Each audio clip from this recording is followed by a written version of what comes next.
1-week offline Atal sponsored faculty development program on emerging trends in on photonics. Welcome you all to the last day first session of this program. Today it gives us a lot pleasure that we have eminent speaker Professor Rajiv Tripathi sir with us. It gives me a lot pleasure that Professor Rajiv Tripathi sir have accepted our invitation and here and present here to bless us with his kind presence. A little brief I would like to introduce about sir. Although sir is just like as a guardian to our institute,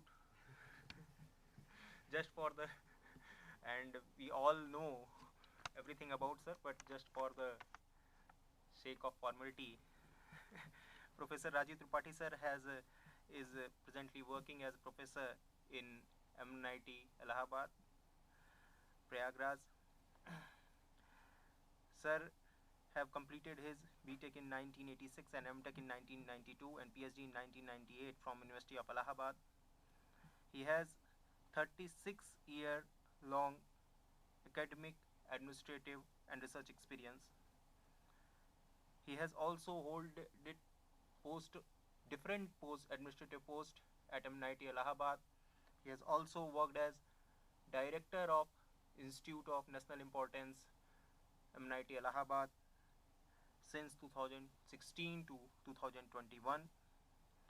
Sir have guided more than 20 PhD students and more than 160 research papers have been published which are in SCI indexed and peer reviewed journal. Sir have also visited various countries just like as the West Indies, Liverpool University, and sir is also member of different expert committees.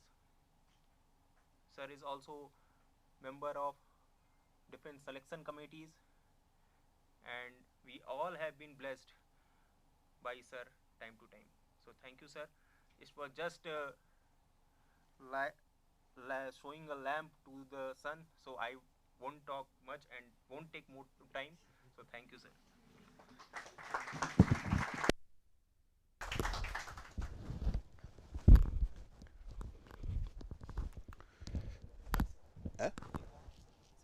हाँ मालूम.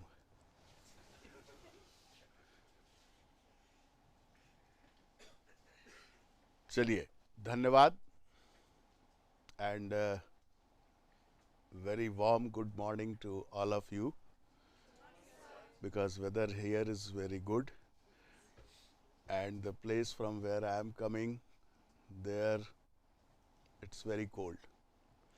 Visibility is not there and so warm good morning to all of you.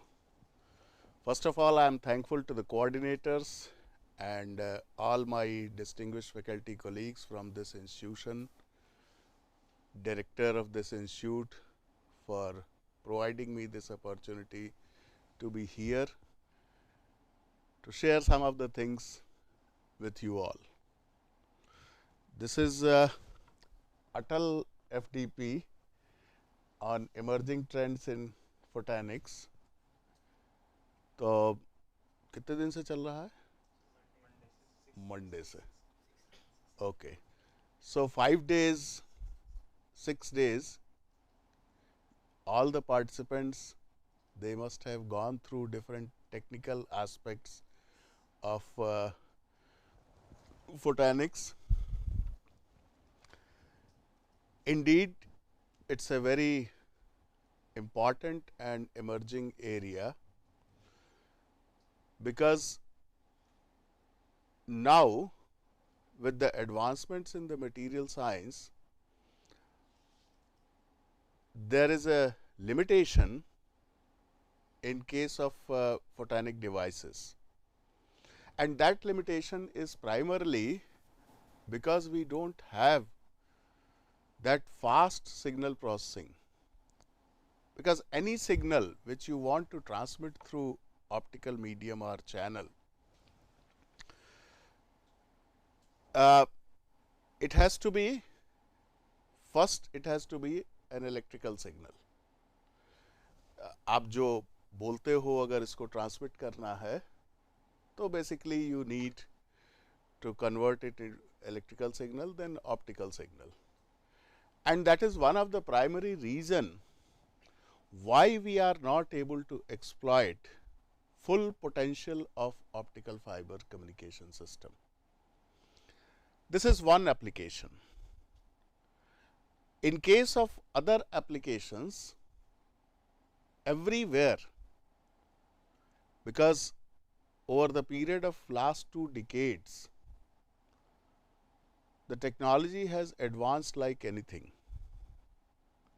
and especially in the area of communication and medical sciences.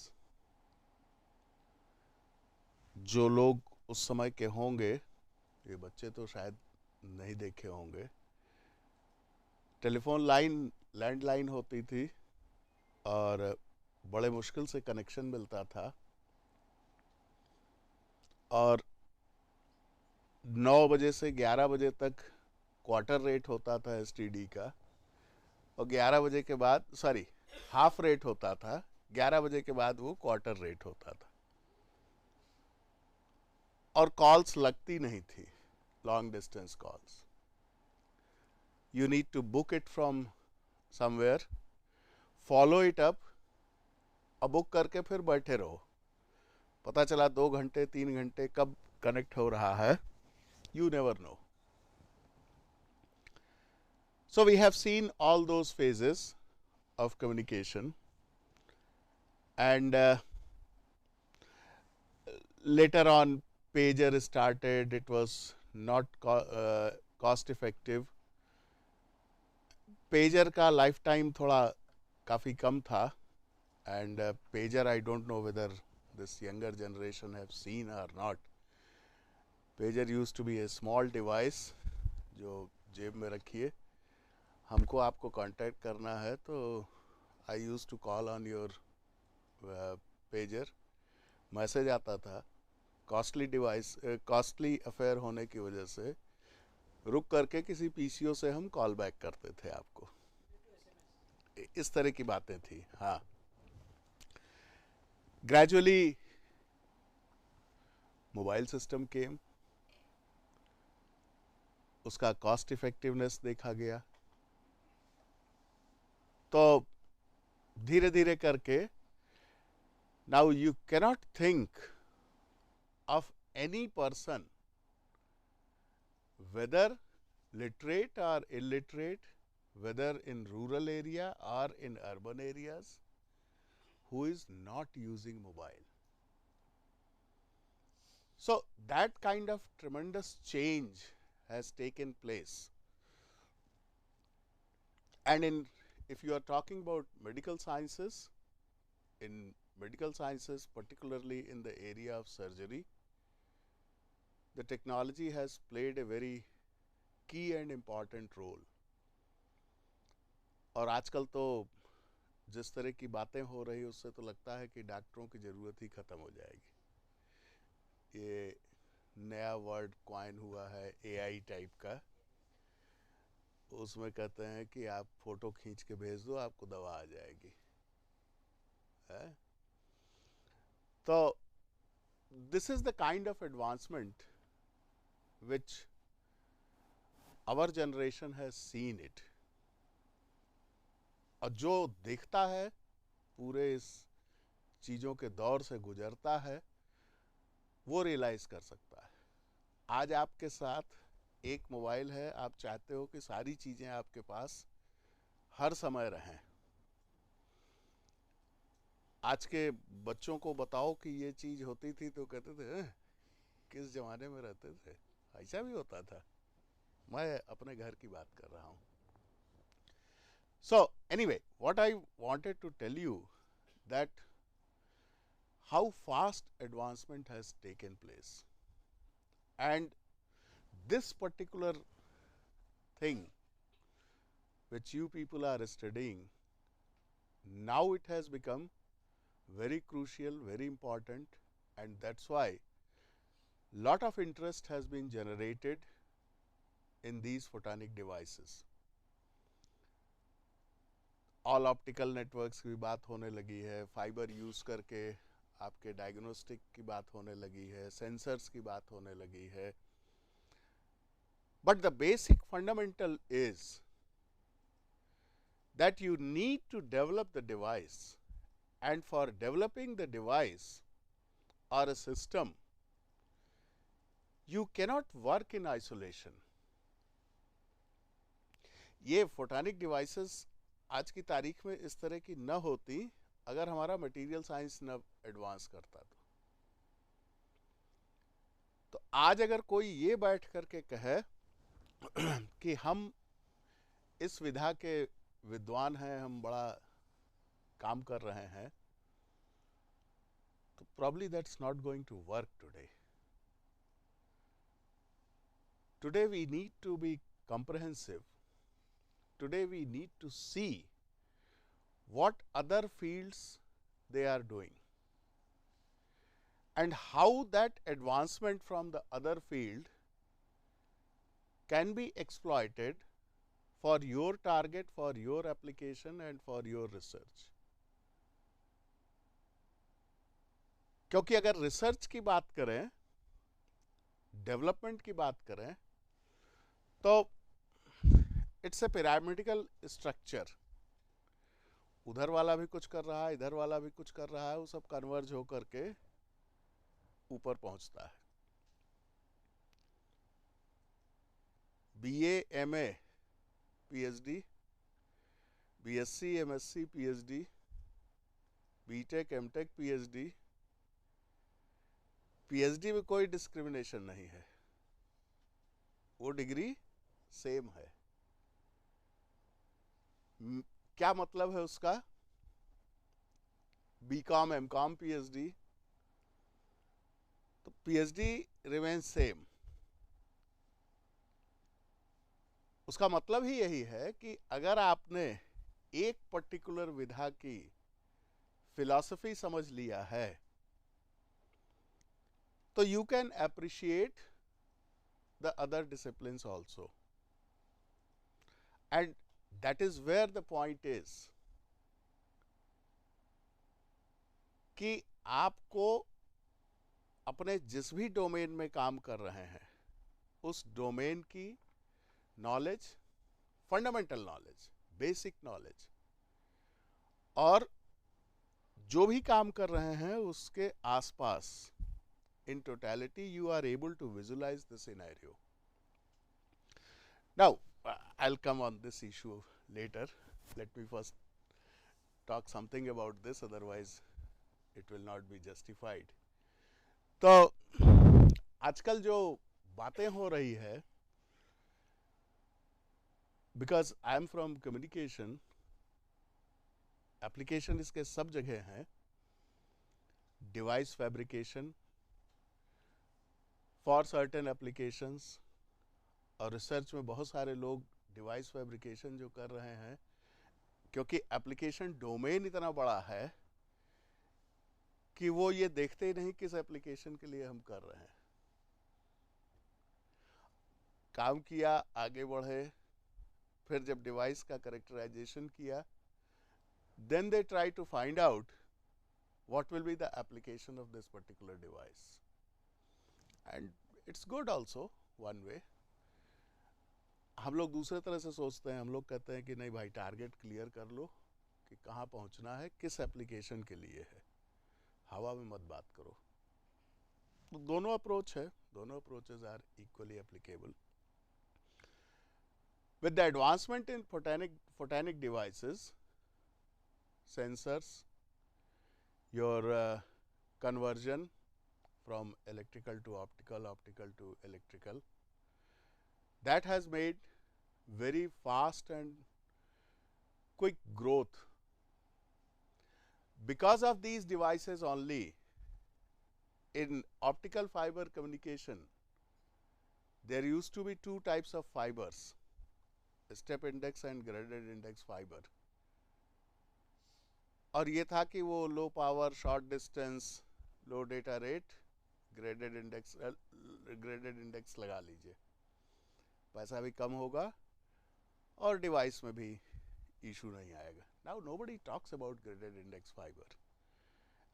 Everywhere, even it is a smaller application, a small distance, a small data rate, people talk about step index fiber. Fiber में कोई change नहीं हुआ है. As far as the medium is concerned, medium remains same. But the advancement in the devices, in the source as well as detector, that has improved a lot. पहले दो ही तरह के छोटे मोटे सोर्सेज आते थे, एक एलईडी की बात करते थे, एक लेज़र की बात करते थे, और दो ही तरह के डिटेक्टर की बात होती थी. फोटो डायोड होता था, पिन डायोड होता था. ऑफ कोर्स नाम आज भी वही हैं, but the variety of the components in terms of source and detector, availability of those components in terms of efficiency, in terms of data conversion efficiency, etc., that has increased a lot. आजकल एक और इसका अलग application है, free space optical communication. सुना है क्या होता है? इसका सबसे पहला वीडियो जो मैंने देखा, एक किसी ने और देखा है कि नहीं, वो एक आदमी था लद्दाख में, रिमोट में उसको इंटरनेट सर्विसेज पहुंचानी थी. तो what he did, he went on the top of a mountain, और दूसरे टॉप ऑफ द माउंटेन पर उसने ऑप्टिकल सिग्नल से भेजा और वहाँ से डाउनलोड किया उसको, और उस पर्टिकुलर एरिया में जो स्कूल था वहाँ पर पेनिट्रेट किया, इंटरनेट कनेक्टिविटी वहाँ प्रोवाइड की. He was not a great engineer. He was simple user of the technology. And after that, telecom companies, they started this kind of activity. तो ये कहानी मैं इसलिए बता रहा हूं कि आप सबके लिए be sensitive to the problem. You are fortunate that at this stage you are here in this country, जहां पर कि माहौल है इस समय प्रोडक्ट बेस्ड स्टार्टअप्स का, और उसके लिए कुछ ज्यादा नहीं करना रहता है. You need to be sensitive in your surroundings, in your society. अगर आप इस अप्रोच से चलेंगे कि ऐसा चलता है, you don't realize. So you should come out with the thing, नहीं ऐसा चलता रहा होगा, अब नहीं चलने देंगे. Then probably at a small things, you can use the technology, you can use your potential, and currently ecosystem is such that you can start the things by providing a very low cost technical solutions for society and human being in general. So if I go back to that free space optical communication, it's not only in the area of communication. अच्छा, free space normal communication के बारे में जानकारी है? मैं इन बच्चों से बात कर रहा हूं. किस ईयर के हो तुम लोग? अच्छा, चलो तब तो फिर वो टारगेट ठीक नहीं है वहां तक. कम्युनिकेशन जानते हो ना, क्या होता है कम्युनिकेशन?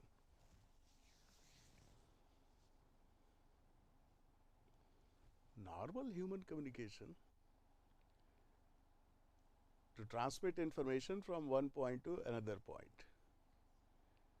चलो अब मैं उस डोमेन में जाऊंगा तो फिर पूरा पढ़ाने लगूंगा वही सब। है पढ़ा दें? चलो तुम्हारा काम आसान हो जाएगा। चलो अब क्या करें, तुम्हारे गुरुजी कह रहे हैं पढ़ा दीजिए। तो छोटी छोटी बातें जनरल टाइप की बता देता हूँ, अदरवाइज उतना पढ़ाना थोड़ा इतने कम समय में मुश्किल है। तो जैसे आप कम्युनिकेट करते हो तो you are transporting the information from one point to another point. जैसे आपको ट्रांसपोर्ट किया जाए, मान लीजिए आपसे कहा जाए कि यहां से बंबई चले जाओ, कैसे जाओगे? हैं? ट्रेन ऑन कुछ नहीं है, ओरिजिनल फॉर्म में जाना है जैसे हो। पहुंचोगे कि नहीं? नहीं पहुंचोगे, टाइम लगेगा, लेकिन पहुंचोगे तब तक तुम्हारी शक्ल ऐसी हो जाएगी, हो सकता है अगला तुमको, जिसके यहाँ पहुंच रहे हो, तुमको पहचान ही ना पाए। ठीक, वही चीज इस सिग्नल के साथ है। अगर आप ऐसे इसको छोड़ेंगे तो हो सकता है न पहुंचे, या पहुंचे भी तो किसी मतलब का न रहे। तो अब आपको बंबई जाने के लिए क्या करना है? मैं फर्स्ट ईयर के पॉइंट ऑफ व्यू से बात कर रहा हूं। क्या करना है बंबई जाने के लिए? है? बोलो। काहे से? ट्रेन या जहाज से। ठीक, अब ट्रेन और जहाज दोनों में कैसे सेलेक्ट करोगे किससे जाना है? है? पैसे पर। पैसे पर तो ठीक है, एक बात है, और भी कोई पैरामीटर होगा? टाइम। तो आपने टाइम देखा, कहाँ से कम टाइम लगेगा, और उसके बाद फिर आपने सेलेक्ट किया कि काहे से जाना है। अब मान लीजिए आप ट्रेन में बुक करा रहे हो, तो ट्रेन आपको क्यों लाद करके ले जाएगी? Because it's a more powerful than you, right? So train becomes carrier for you. Now same thing applies here.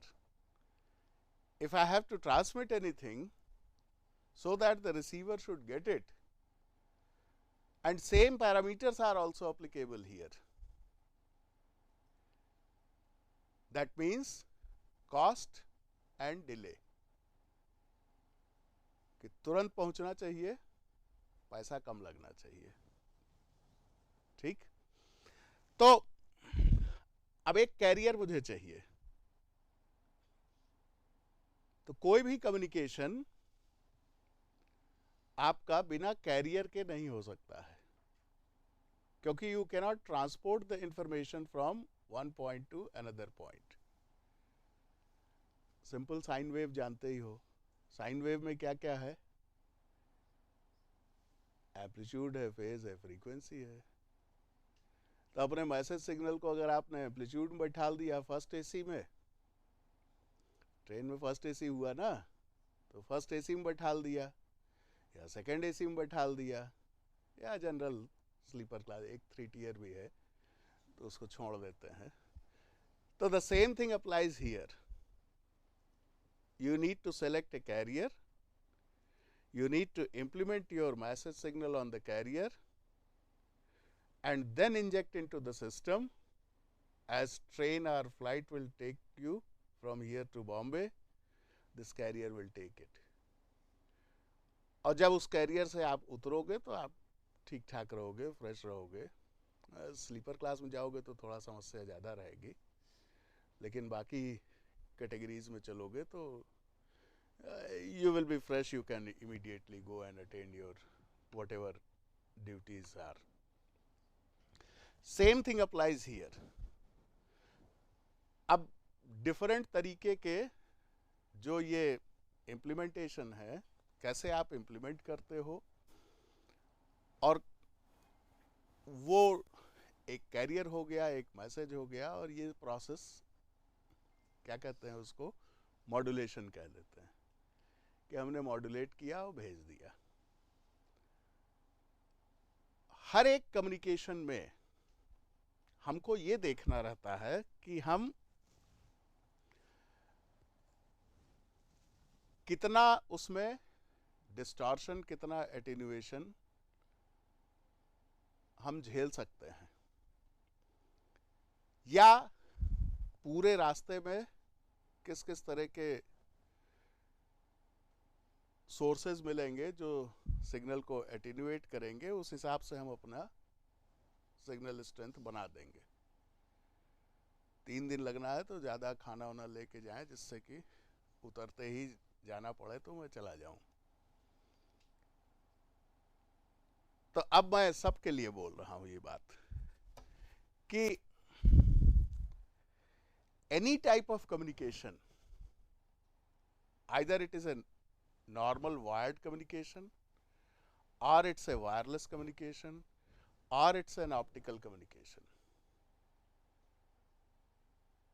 सारी कहानी, because every receiver in all the domains is, अच्छा यहाँ वो सब नहीं है, अरे यार ये वाला नहीं, आपको देसी वाला मामला बताओ, इसमें जरा मैं बहुत कंफर्टेबल नहीं रहता हूँ। एनी डिवाइस, सब लोग मोबाइल यूज करते हो ना, what is one of the most irritating point while you are using your mobile? Net slow हुआ, और बैटरी तो डिवाइस की प्रॉब्लम हो गई, और चलो उसी में से कुछ होता है, ये इसीलिए हाँ। तो what is the most irritating point? One is network slow हो गया. What else? सिग्नल नहीं मिला, ठीक है ना, लेकिन बगल वाले को सिग्नल मिल रहा है, तो किसका दोष है? किसका दोष है? बोलो, यूज फोन का। इसका मतलब any receiver device is designed for certain minimum threshold power. आपका कुछ और हो सकता है, आपका डिवाइस कुछ और हो सकता है। ये अगर कम के लिए है तो ये डिटेक्ट कर रहे हैं, आप नहीं कर रहे हो। तो एनी पावर रिसीव्ड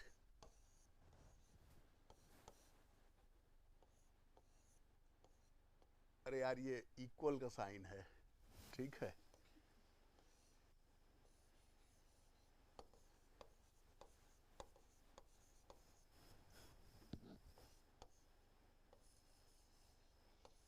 मैं इसीलिए कुछ ऐसी बात कर रहा हूं जिसमें सबको समझ में आ जाए।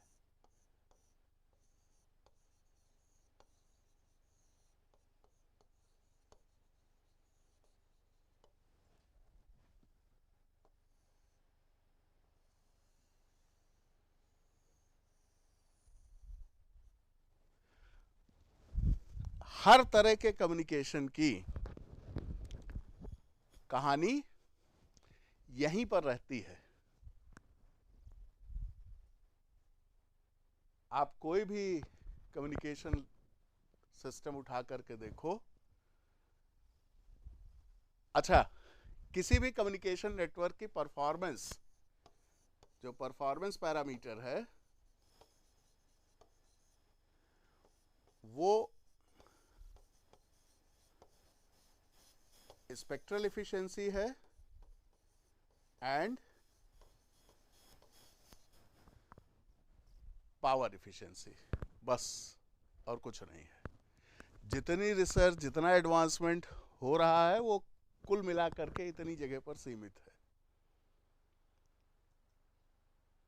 आप अगर नॉर्मल कम्युनिकेशन कर रहे हो तो आप डिफरेंट मॉड्यूलेशन स्कीम्स ले रहे हो।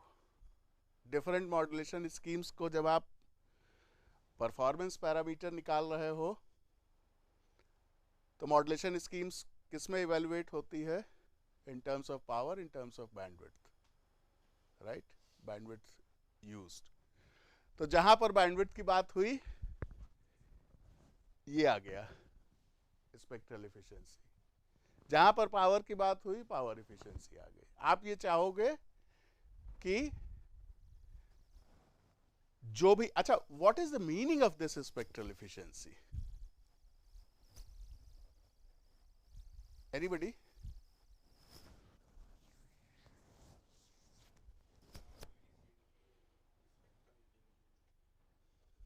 What does it mean? What does it mean? How effectively we are utilizing the spectrum in terms of data. Reducing the spectrum in terms of guide band, etc.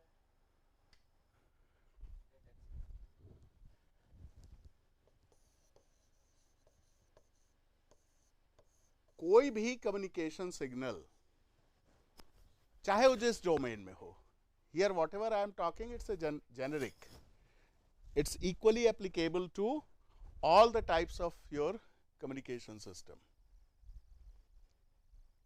Any communication signal that is consisting of user data, या user information to be more specific, and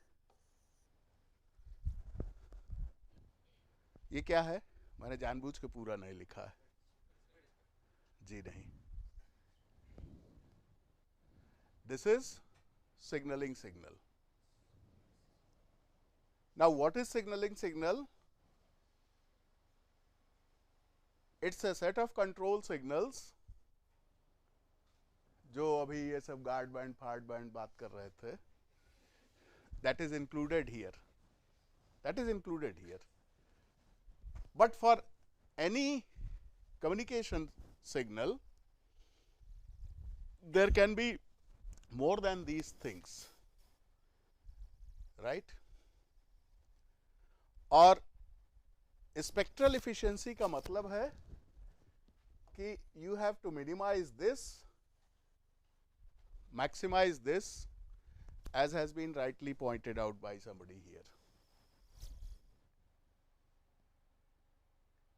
तो आपकी सारी कहानी, communication जो भी पढ़ते हो या जो भी रिसर्च करते हो, वो केवल इतने तक सीमित है। आप एनवायरनमेंट देखो, मोबाइल में जाओगे, मोबाइल का एग्जांपल इसलिए ले रहा हूं क्योंकि आजकल हर आदमी मोबाइल यूज कर रहा है। Now what is signalling signal? As I said, this is set of control signals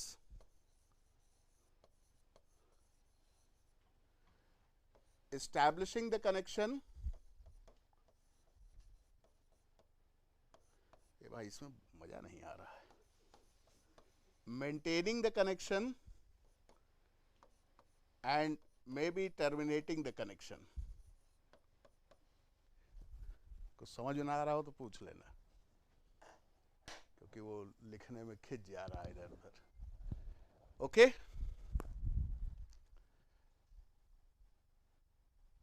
तो इन चीजों के लिए whatever control signals are required, that falls under the category of signaling signal. अब एक established link है There is a source, there is a destination, and both these are connected through certain medium or channel. ठीक,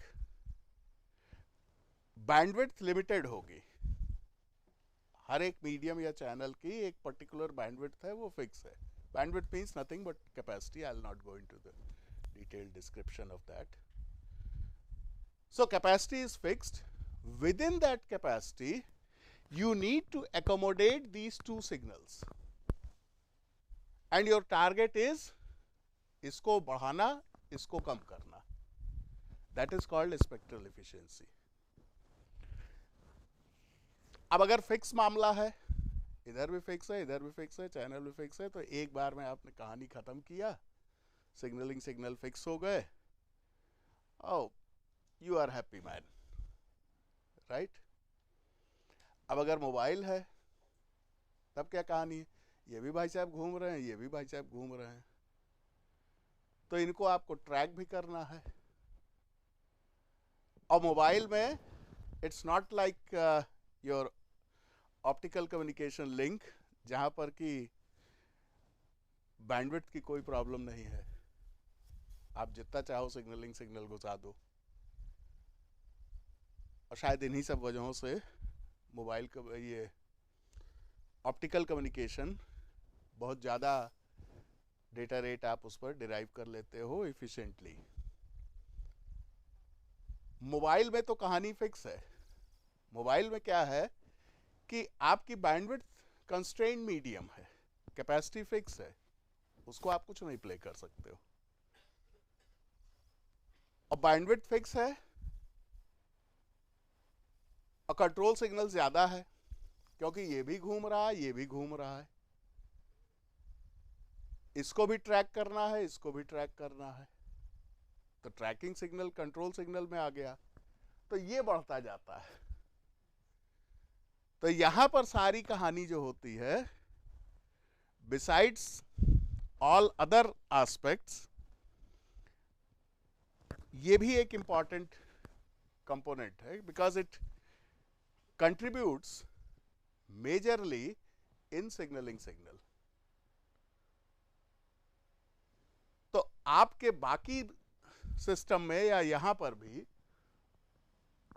आप जितना भी काम करते हो, चाहे वो मॉड्यूलेशन स्कीम डिसाइड करते हो, इनकोडिंग डिसाइड करते हो, मल्टीपल एक्सेस टेक्निक्स डिसाइड करते हो, वो सारी की सारी कहानी इन चीजों को देख करके हम करते हैं, क्योंकि we need to decide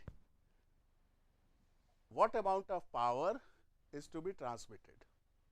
And remember, network design performance is also evaluated in terms of power efficiency. Now power efficiency is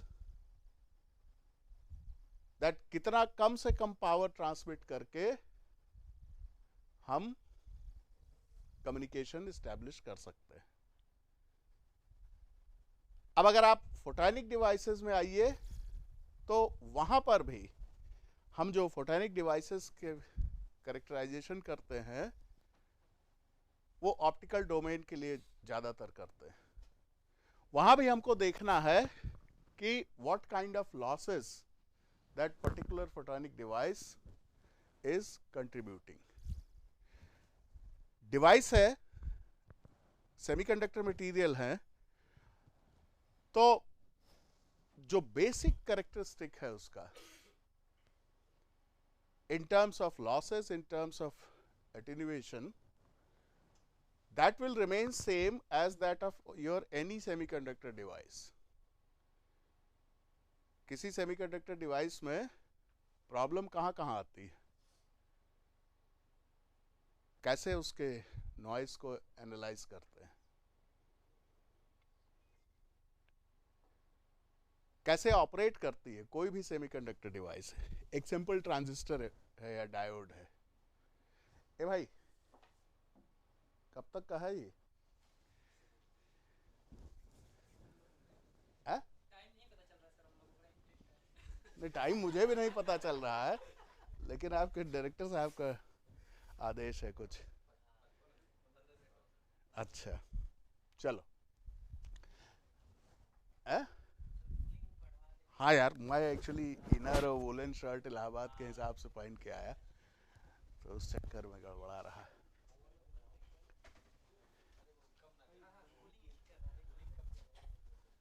तो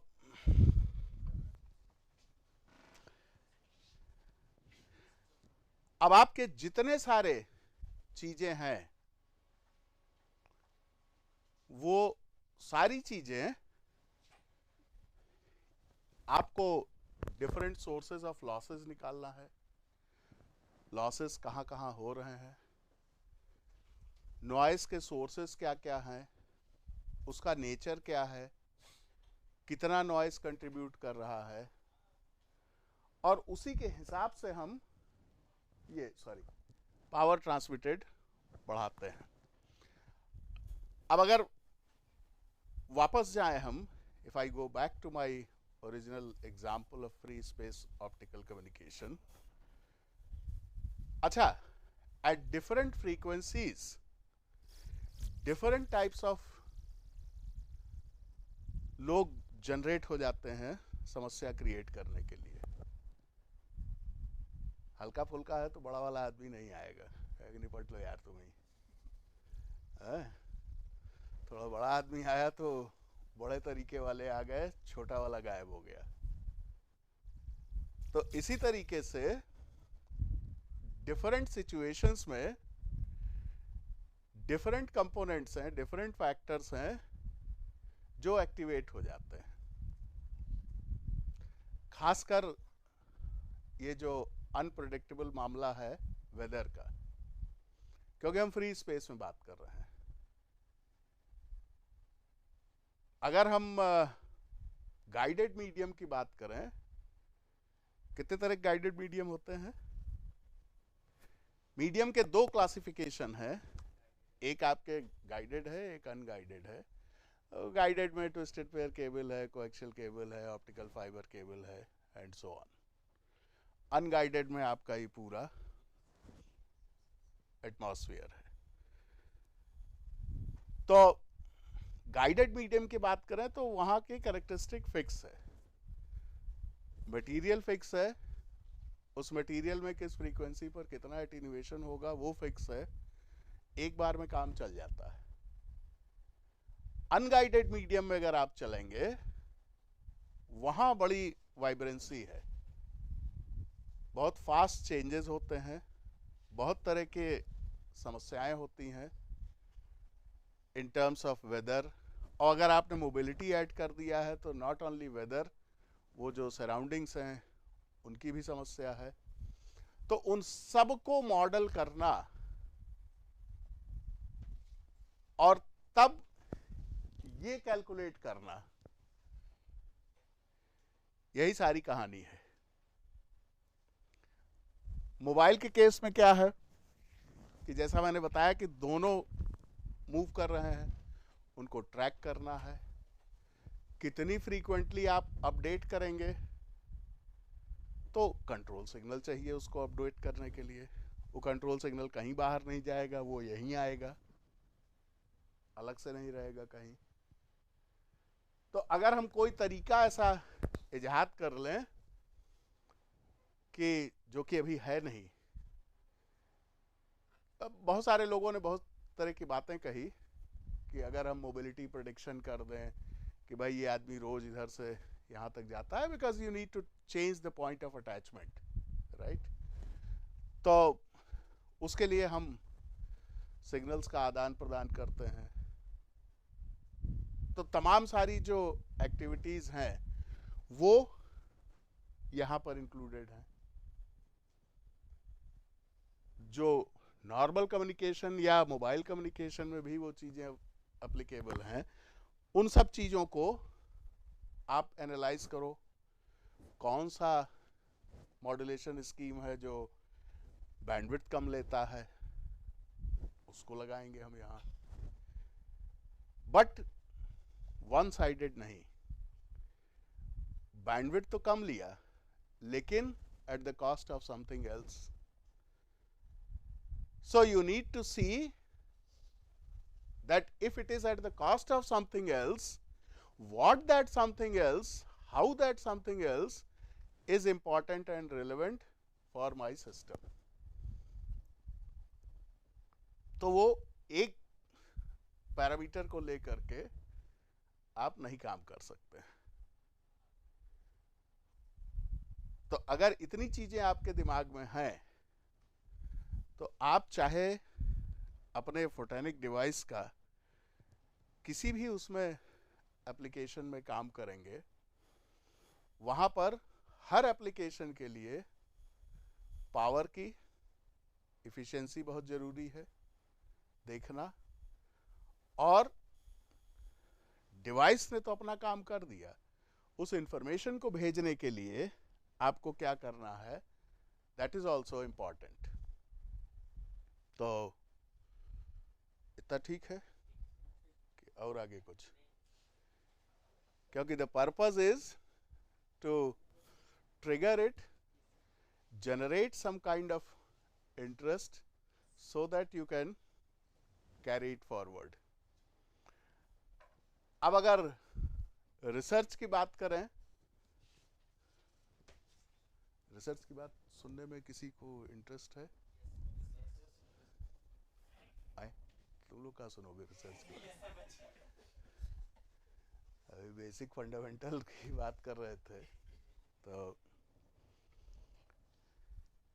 रिसर्च में दो तीन चीजें मैं कहता हूं, खासकर हमारे यंग रिसर्चर्स के लिए।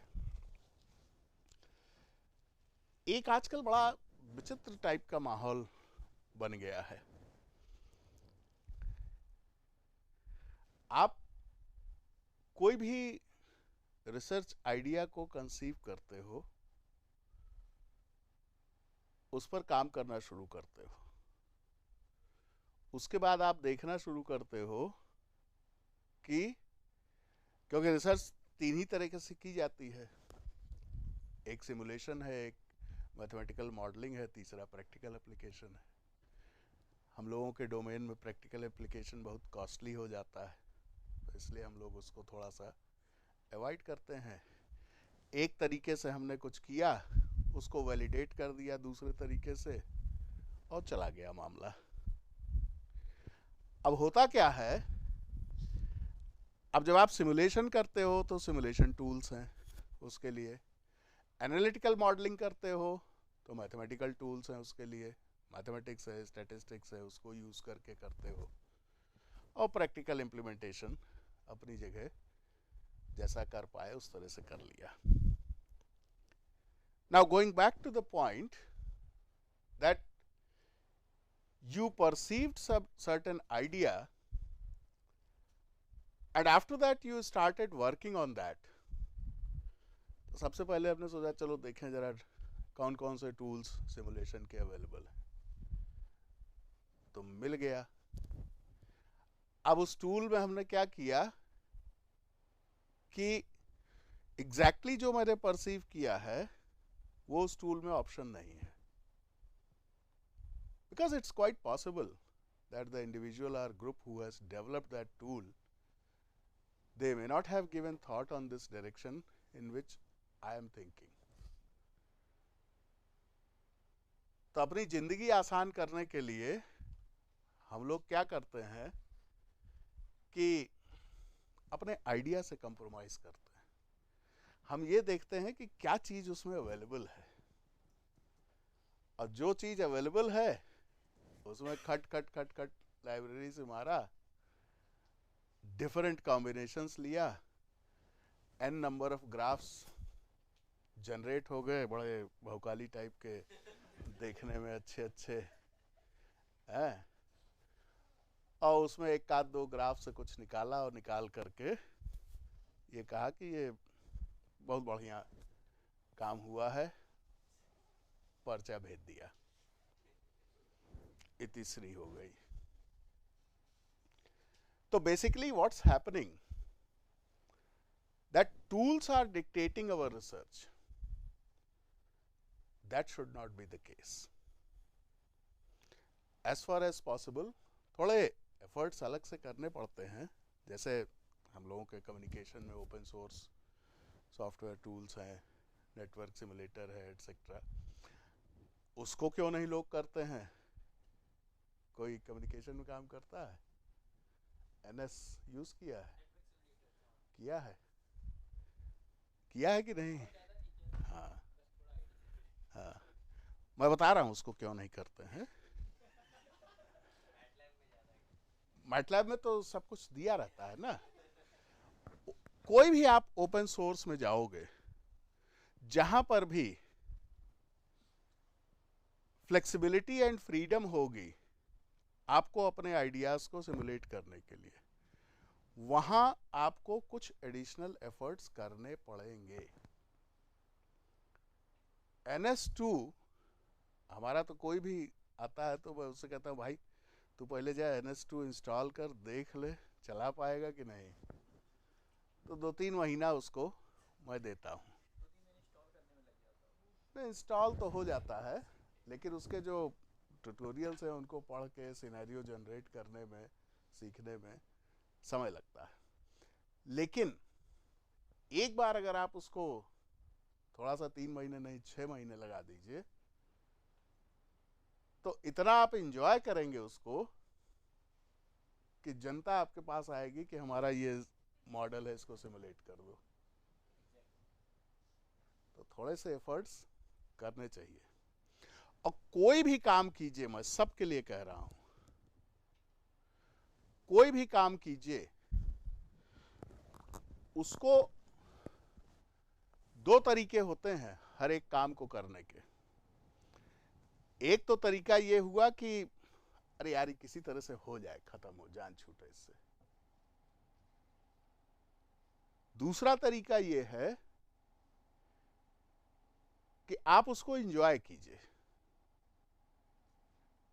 And once you start enjoying, I can guarantee that success is bound to follow. इस धरती कोई ताकत नहीं है जो रोक दे उसको। और न किसी को ब्लड प्रेशर होगा, न किसी को शुगर होगा, जो लोग ज्यादा काम करते हैं। किसी भी काम को, चाहे वो एकेडमिक्स हो, चाहे सोशल हो, चाहे फैमिली फ्रंट पर हो, सारी सिचुएशंस को 2 अप्रोच है आपकी। एक तो ये है कि अरे यार कहाँ ही बवाल आ गया, छोड़ो, किसी तरह से जान छूटती इससे है, आज बंद हो जाता कॉलेज तो क्लास में न जाना पड़ता। और दूसरा ये है कि in the morning I got up, I feel enthusiastic. No, I have to go. I have to sit in the system, on the system. I have to be in the campus, interact with my fellow colleagues, my students, my research scholars. और आप देखिए उसके बाद आपको क्या आनंद मिलता है। तो any challenge, if you enjoy that challenge, I can guarantee that 2 things.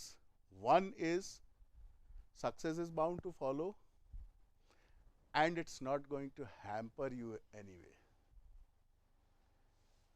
कोई ब्लड प्रेशर नहीं होगा, कोई शुगर नहीं होगा। मैं बुजुर्ग लोगों के लिए कह रहा हूं। तो चाहे वो रिसर्च हो, चाहे एकेडमिक्स हो, चाहे दोस्ती यारी हो, चाहे घर परिवार हो, सब जगह same approach. Because you can't change the things, right? Especially this formula is applicable where you can't change the things. तो जहां आपको ये मालूम है, जहां चेंज कर सकते हो वहां निश्चित रूप से चेंज करो। लेकिन जहां मालूम है कि हम चेंज नहीं कर सकते हैं and I have to live with it, enjoy कीजिए, दोनों तरफ से आराम हो जाएगा। मैं तो कोई अगर डिपार्टमेंट में या इस तरह से रहता है, वो कुछ नहीं बोलता है, किसी दिन तो मैं उसको छेड़ता हूँ कि अरे यार आज तुम कुछ बोले नहीं निगेटिव, सवेरे से मैं निगेटिव सुनने के लिए बैठा हुआ था है, तो वो भी मुस्कुरा देता है, थोड़ा हम भी प्रसन्न हो जाते हैं, क्या जाता है इसमें। So your work place you should be able to enjoy. Work place को अगर आप एंजॉय करते हैं तो उससे बड़ा आनंद और कोई नहीं है। और वर्क प्लेस को एंजॉय करने के लिए सबसे बड़ी चीज ये है कि आप अपने काम को एंजॉय कर रहे हैं। और काम को आप तभी एंजॉय करेंगे जब आप उसमें इन्वॉल्व होंगे। आप ये सोचें कोई दूसरा करके दे दे, मजा नहीं है उसमें। और जब आप इन्वॉल्व होंगे तो you people are lucky that you got this kind of platform where you have tremendous amount of scope. हमारे दूसरे जो मास्टर है वो किसी को कहो कि ऐसे करो, अरे साहब परंपरा है ये चली आ रही है। तो भाई परंपरा है तो मैं तो डायरेक्टरी 5 साल करके झेल चुका हूँ। तो it's very difficult to run any system. So you need positivity in the system. And of course, positivity comes from both the sides. That I fully accept. But somewhere somebody has to initiate. Some side has to initiate. Have sense of belongingness for the system where you are working. And see how and what I am contributing.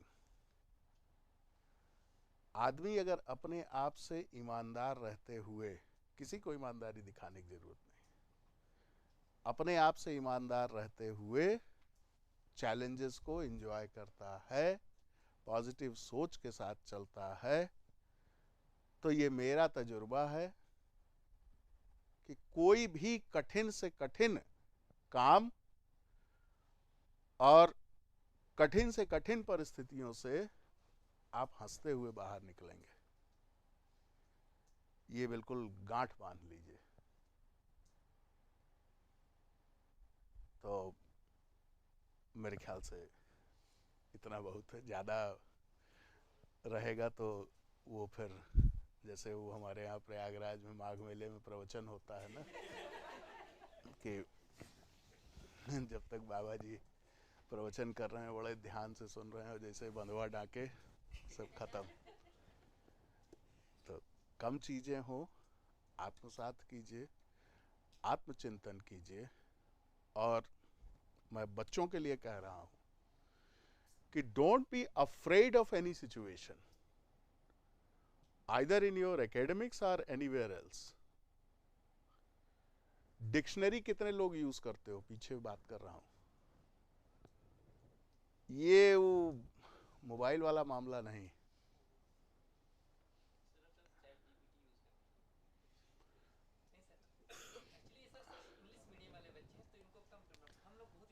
ऐसा नहीं है, English medium वालों को भी बहुत, actually with all due respect to English medium, मैं English medium वालों के साथ एक इशू रहता है कि वो ओवर कॉन्फिडेंट रहते हैं। बता रहा हूं, तुम्हारी अंग्रेजी बहुत अच्छी होगी, कम्युनिकेशन स्किल बहुत अच्छी होगी, I appreciate that, but any technical term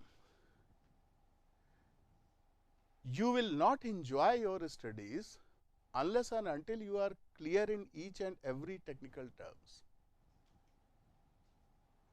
और हो सकता है आप उस टेक्निकल टर्म को जब सेंटेंसेस में पढ़ रहे हो तो उसका मतलब आपको मोटा मोटा समझ में आ रहा है, बट वो जो मैं सेंस ऑफ एंजॉयमेंट की बात कर रहा था वो तब तक नहीं आएगा जब तक उस शब्द का लिटरल मीनिंग आपको एग्जैक्टली नहीं पता रहेगा। और आप कभी ये मत सोचिए कि ये टेक्निकल टर्म है, इसको इधर उधर देखने से कोई फायदा नहीं है। अच्छी डिक्शनरी लीजिए और उसको आप कभी एक्सपेरिमेंट करके देख लेना है। अगर वो वर्ड क्लियर हो गया तब आप जो चीज पढ़ रहे हो उसको पढ़ने का आनंद ही दूसरा रहेगा, तभी आप बेसिक फाउंडेशन तक उसके जा सकते हो। Then only you can appreciate the scenario what is being described there. ये मैं अपने तजुर्बे से कह रहा हूं, मैं शुद्ध हिंदी मीडियम का छात्र रहा हूं, टाटपट्टी पर बैठ करके पढ़ा भी हूं, वो अब आज कल नहीं होता होगा। तो किसी से कम अंग्रेजी नहीं बोलता हूं है। और लेकिन टेक्नोलॉजी में खासकर हम लोगों के ये जो इलेक्ट्रॉनिक्स और कंप्यूटर है, इसमें हर दूसरे तीसरे महीने, सॉरी हर महीने तो नहीं, दूसरे तीसरे साल कुछ एक भौकाली टाइप 2-3 टर्म्स क्वाइन हो जाते हैं मार्केट में।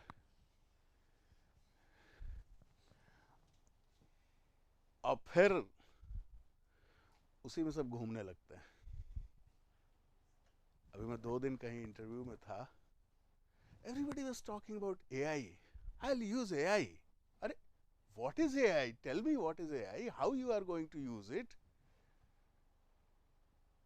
तो ये फैसिनेटिंग वर्ड्स जो क्वाइन होते हैं ना, और कई बार ऐसा होता है कि हमारे जैसा डरपोक आदमी, अरे यार ये कुछ नया नया निकला है, छोड़ो इसको, जो कर रहे हैं वही करो ज्यादा ठीक।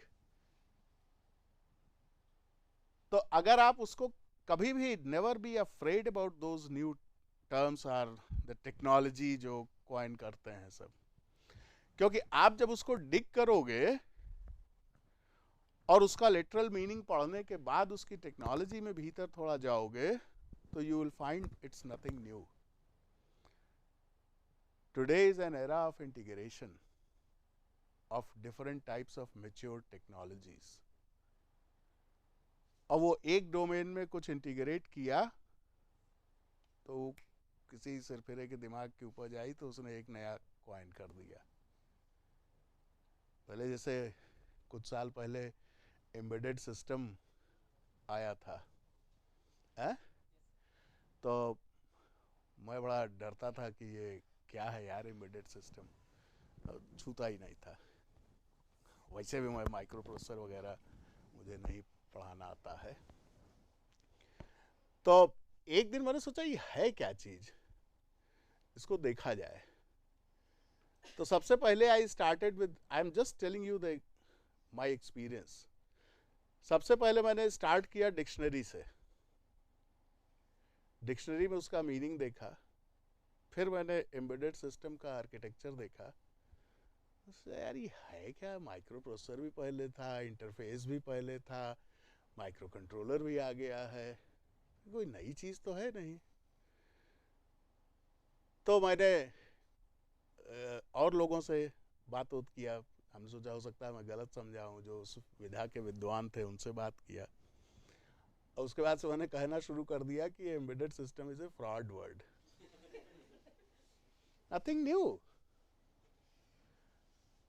So with this example what I am trying to tell you, don't be afraid of anything which has been coined recently or people say that it's very good, very effective। तो इन 3 अप्रोचेस से आप चलिएगा। मैं ये सब बातें इसलिए बता रहा हूं क्योंकि मैंने जो पहले कहा कि एंजॉय कीजिए, तो एंजॉय आप कैसे करेंगे इस वजह से मैं ये एग्जांपल्स दे रहा हूं, क्योंकि अगर वो डोमेन आपका क्लियर नहीं है तो कभी नहीं एंजॉय करोगे। और इस तरह से अगर आप चलोगे, मैं मतलब उस तरह वाला बाबा नहीं हूं जो कहे कि नहीं चिड़िया वहां बैठी है तो हमारी ही आंख से देखोगे तभी दिखेगा, मैं ये नहीं कहता हूं, ये मैं अपना एक्सपीरियंस शेयर किया। You may have different approaches. बाबा लोग क्या कहते हैं, वो कहते हैं कि हमारी आंख से देखो तभी चिड़िया दिखेगी, वो नहीं बताएंगे बेटा वहां खड़े हो जाओ, उस कोने से ऐसे एंगल देखो दिख जाएगी। यही तो काम करते हैं सब। तो मैं वो फार्मूला नहीं देता हूँ कि नहीं इसी तरह से चलो, but this is one of the ways by which I normally enjoy the things. So, thank you very much. Any questions? Any questions? Any doubt? Is it? See, don't tell me that. I have been in this profession for last 35 years, more than that. And I have the privilege of interacting with the faculty, teachers, research scholars, the students, not only in this country, but various other countries also. Anyway, कहना मैं ये चाहता हूँ कि इस तरह की situation दो ही कंडीशन में आती है.